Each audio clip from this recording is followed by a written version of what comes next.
Hello everyone and welcome back to my channel.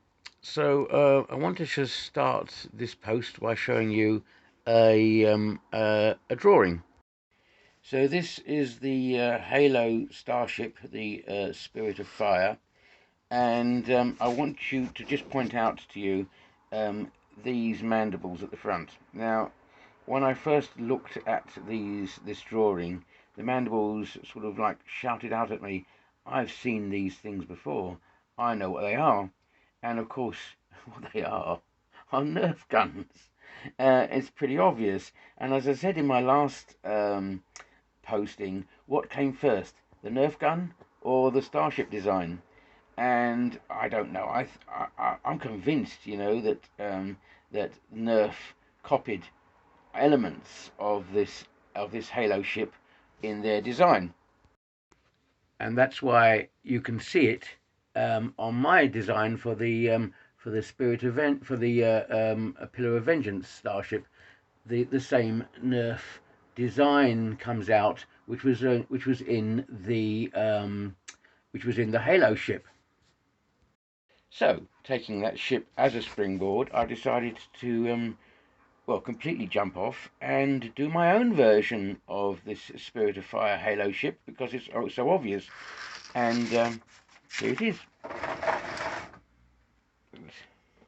So it's obvious that you can use Nerf for starships, and this is my own version of the Spirit of Fire. It won't be called the Spirit of Fire, but it will be part of the Nerf of the Halo universe, no doubt, because it just looks like it belongs there. Now I've shown you this Nerf gun before, the setup on my last post, but this is how I've developed it so far.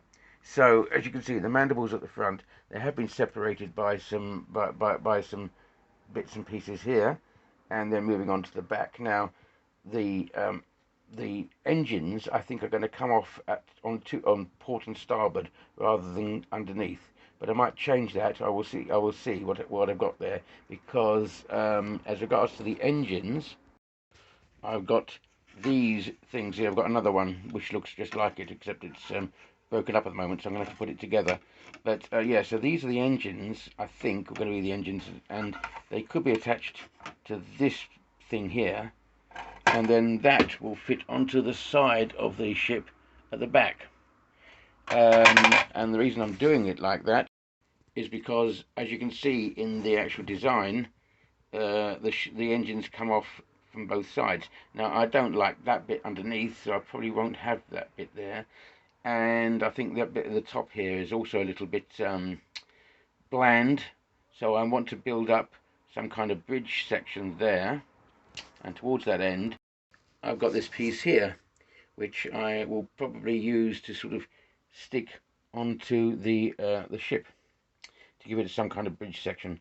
So yes, so I wanted to sort of really start work on this because well, I had all the bits and pieces, and when you've got all the bits and pieces to hand, you might as well start construction, because if you don't, you tend up losing them. You put them to one side and then you can't find them when you do want them. So let's start putting things together. Even if I don't get it finished quickly, I wanted to get things sort of generally assembled to see what the thing looks like. And I think so far the thing looks pretty good. So yeah, onward and upward. I want to continue. I'm building this over the weekend. So let's assemble as much as I can over the weekend. See how far I can get, and then obviously, take my time, because I'm not going to do everything this weekend in any means. But let's see how far I can get. All right, onward and upward. Let's continue. So continuing on with the fabrication, I'm actually going to try and steer quite close to the drawing, and I've been working on this idea of the engines, and so I've come up with these two things for the fabrication.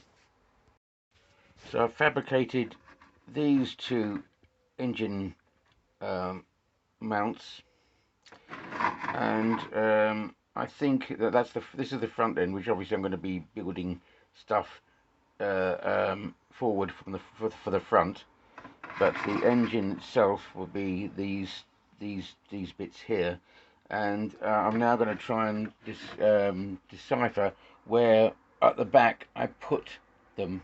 Okay, so yeah, so I say following the design as closely as I can to what I'm looking at here, it looks like the engines are pulling just coming out of the body on two cross pieces. So that's the idea so far, is to try and mirror that.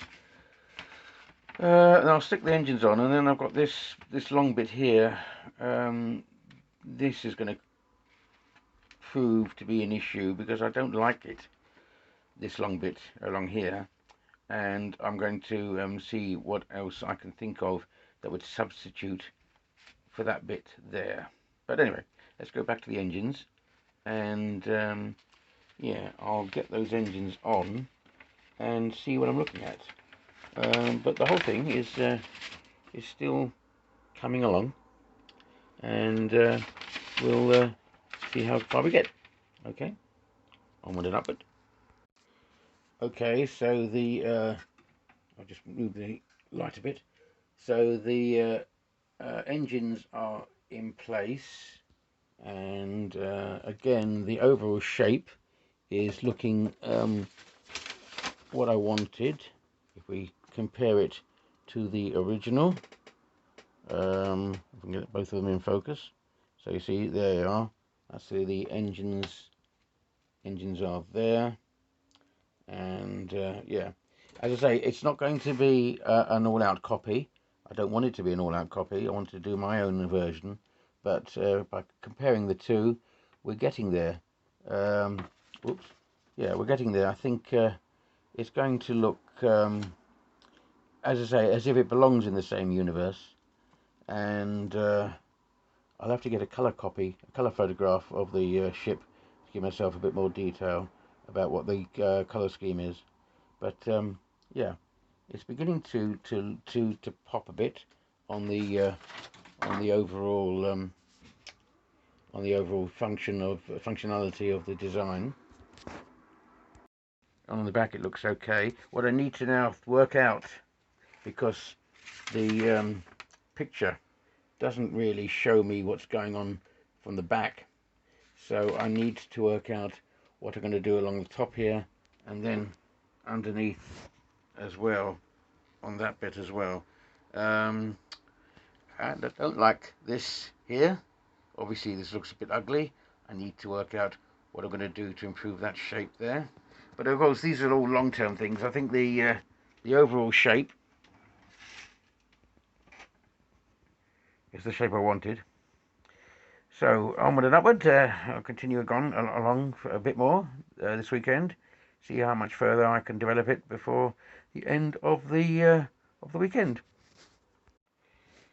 So at the end of the first day, I have achieved that, which I don't think is too bad. Comparing the two pictures together, we got that one, and we have what I have been looking at. So as you can see, I've fabricated the engines, and also started work on the bridge or conning tower. Now, according to the drawing here, the conning tower is set back quite a way along the fuselage of the Starship, and mine is the same. So yeah, the profile shouldn't work, but actually I think it does. Now, what I intend to do is play around with the scale of it, because I might do my thing of putting in, you know, those battleships, 20th century battleship parts, which will actually, because of the smallness of the greeblies, bring up the scale of the whole ship quite dramatically. But we'll see how that works. Anyway, I think that's enough for the first day. I think that's enough for the weekend as well, to be perfectly honest. I don't know if I'll be able to get round to it again tomorrow, but I'm not too unhappy with the amount of work I've put into it so far. And because the ship is all the same colour, the Nerf gun was all the same colour.